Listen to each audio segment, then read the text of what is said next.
ಒಬ್ಬ ಎಂಪಿನ ರಾಜ್ಯಸಭಾ ಸದಸ್ಯರನ್ನ ಕರಿತಕ್ಕಂಥದ್ದು ಸೂಕ್ತವೇ ಅಂತಕ್ಕಂಥದ್ದು ಎಸ್ ನಾರಾಯಣಸ್ವಾಮಿ ಅವರ ಪ್ರಶ್ನೆ. ಅವರನ್ನ ಯಾಕೆ ಕರಿತೀರಿ, ನಾವೇ ಬರ್ತೀವಿ, ನಿಮ್ಮ ಪಂಥ ನಿಮ್ಮ ಆಹ್ವಾನವನ್ನು ನಾವು ಸ್ವೀಕರಿಸ್ತಾ ಇದ್ದೀವಿ ಅಂತೇಳಿ ನಾರಾಯಣಸ್ವಾಮಿ ಅವರು ನಿನ್ನೆ ಹೇಳಿರ್ತಕ್ಕಂಥದ್ದು. ನಾನು ಅವರ ಹೇಳಿಕೆಯನ್ನು ತುಂಬ ಮನಸ್ಪೂರ್ವಕವಾಗಿ ಸ್ವಾಗತವನ್ನು ಮಾಡ್ತಾ ಇದ್ದೀನಿ ಸರ್.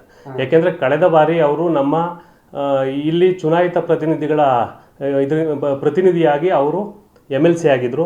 ಅವರು ಕೂಡ ಇದೇ ರೀತಿ ನಮ್ಮ ಶಾಸಕರ ಬಗ್ಗೆ, ಶಾಸಕರ ಕಾರ್ಯವೈಖರಿ ಬಗ್ಗೆ ಅವರು ಕೂಡ ಮೈಕ್ ಸಿಕ್ಬಿಟ್ರೆ ಒಂಥರ ಮೈಕಾಸುರನ ರೀತಿ ಅವರು ಕೂಡ ಇಲ್ಲಿ ನಡ್ಕೋತಾ ಇದ್ರು. ಪ್ರತಿಯೊಂದು ಗ್ರಾಮ ಸಭೆಯಲ್ಲೂ ಕೂಡ ಅಬ್ಬರಿಸ್ತಾ ಇದ್ರು, ಬಬ್ಬಿರಿತಾ ಇದ್ರು. ಇಲ್ಲಿ ಬಂದು ನಾನು ವಿಶ್ವನಾಥ್ ವಿರುದ್ಧವಾಗಿ ನಿಲ್ತೀನಿ, ನಾನು ವಿಶ್ವನಾಥ್ ವಿರುದ್ಧವಾಗಿ ಸ್ಪರ್ಧೆ ಮಾಡಿ ಗೆಲ್ತೀನಿ, ವಿಶ್ವನಾಥರನ್ನು ಮಣ್ಣು ಮುಗಿಸ್ತೀನಿ ಅಂತೇಳಿ ಇಲ್ಲಿ ಆರ್ಭಟವನ್ನು ಮಾಡಿಕೊಂಡ್ರು. ಕೈಲಾಗದವ್ರು ಮೈಪರ್ಚ್ಕೊಂಡ್ರು ಅಂತೇಳಿ ವೇದಿಕೆ ಮೇಲೆ ಅಬ್ಬರಿಸ್ತಾರೆ. ಅದಾದ ನಂತರ ಕ್ಷೇತ್ರವನ್ನು ಬಿಟ್ಟು ಪಲಾಯನ ಮಾಡ್ತಾರೆ. ನಿಜಕ್ಕೂ ಕೂಡ ನಾರಾಯಣಸ್ವಾಮಿ ಅವರು ಸ್ಪರ್ಧೆ ಮಾಡೋದಕ್ಕೆ ಬಂದರೂ ಕೂಡ ನಾವು ಅವರನ್ನು ಸ್ವಾಗತ ಮಾಡ್ತೀವಿ, ರೆಡ್ ಕಾರ್ಪೆಟ್ ಹಾಕಿ ವೆಲ್ಕಮ್ ಮಾಡ್ತೀವಿ. ನಮ್ಮ ಕ್ಷೇತ್ರದಲ್ಲಿ ಅವರೂ ಕೂಡ ಬಂದು ಈ ಹಿಂದೆ 2-3 ಸಲ ಯಾರೋ ಹೊಸಬ್ರು ಬಂದು ಇಲ್ಲಿಂದ ಪಲಾಯನ ಮಾಡಿದ್ರು. ಆ ಲಿಸ್ಟ್ನಲ್ಲಿ ಅವರೂ ಒಬ್ಬರು ಸೇರ್ಕೊಂಡ್ರೆ ನಾವು ತುಂಬ ಸಂತೋಷ ಪಡ್ತೀವಿ ಸರ್. ಅವ್ರನ್ನೂ ಕೂಡ ನಾವು ವೆಲ್ಕಮ್ ಮಾಡ್ತೀವಿ. ಈಗ ಯಾರ ಬಾಯಲ್ಲಿ ಕೇಳಿದ್ರು ಕೂಡ ಕೇಸ್ ಹಾಕಿಸ್ತಾರೆ, ದೌರ್ಜನ್ಯ ಮಾಡ್ತಾರೆ, ಹೆದರಿಸ್ತಾರೆ, ಬೆದರಿಸ್ತಾರೆ ಅಂತಕ್ಕಂಥ ಆರೋಪಗಳನ್ನು ಶಾಸಕರ ಮೇಲೆ ಮಾಡ್ತಾರೆ. ನಿಜವಾಗ್ಲೂ ಕ್ಷೇತ್ರದಲ್ಲಿ ಇಂಥ ಘಟನೆಗಳು ನಡೀತಿದೆಯಾ ಅಂತ ಸರ್, ಜನಸಾಮಾನ್ಯರ ಬಾಯಲ್ಲಿ ಇದು ಬಂದರೆ ಸತ್ಯ ಇರ್ಬೋದು. ಯಾರೋ ಒಬ್ಬ ವಿರೋಧ ಪಕ್ಷದ ನಾಯಕರು ಅವರ ಬಾಯಿ ಚಪ್ಪಲಕ್ಕೋಸ್ಕರ ಈ ರೀತಿ ಮಾತುಗಳನ್ನು ಹೇಳಿದ್ರೆ ನಾವು ಯಾರೂ ಒಪ್ಕೊಳ್ಳೋಕ್ಕೆ ಸಾಧ್ಯ ಇಲ್ಲ.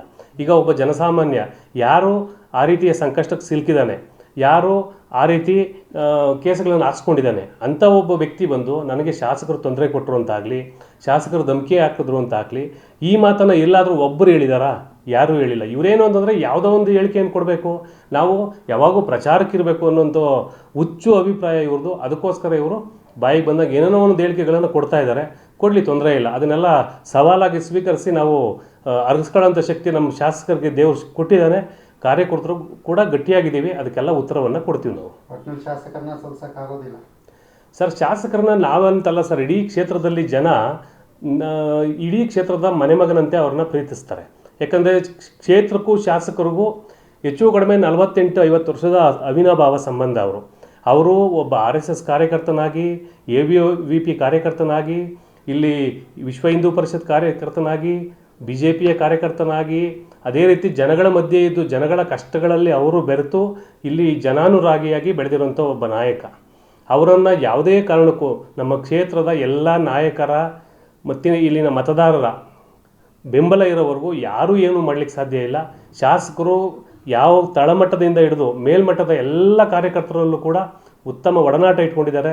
ಅವರನ್ನು ಯಾವುದೇ ಕಾರಣಕ್ಕೂ ಸೋಲಿಸೋದಕ್ಕೆ ಸಾಧ್ಯನೇ ಇಲ್ಲ ಅಂತೇಳಿ ನಾನು ಹೇಳ್ತಾ ಇದ್ದೇನೆ. ಓಕೆ.